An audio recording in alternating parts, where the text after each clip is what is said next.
خبر شامل کرتے ہیں گجرات سے۔ بیورو چیف کی رپورٹ کے مطابق گجرات پولیس کی ڈاکوؤں، چوروں اور جرائم پیشہ افراد کے خلاف کارروائیاں جاری، 4 ملزمان گرفتار، مالی مسروقہ 125 موٹر سائیکل، 1 لاکھ سے زائد نقدی اور 2 عدد پسٹل برآمد۔ تفصیلات کے مطابق ڈی پی او گجرات سید غضنفر علی شاہ کی زیر قیادت گجرات پولیس کا چوروں، ڈاکوؤں، جرائم پیشہ افراد کے خلاف کارروائیاں جاری۔ تھانہ سٹی لالہ موسیٰ پولیس نے پیشہ ورانہ مہارت کو بروئے کار لاتے ہوئے ڈکیتی، موٹر سائیکل چوری کی وارداتوں اور مختلف جرائم میں ملوث 3 ملزمان کو گرفتار کر لیا۔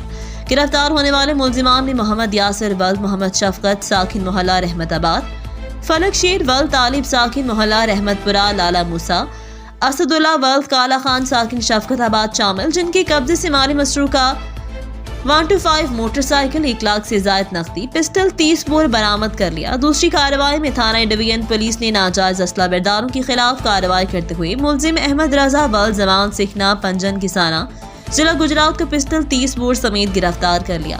گرفتار ہونے والے ملزمان کے خلاف الگ الگ مقدمات درج کر لیے گئے۔ اب تک کے لیے اتنا ہی۔ مزید خبروں کے لیے دیکھتے رہیے ریڈ نیوز۔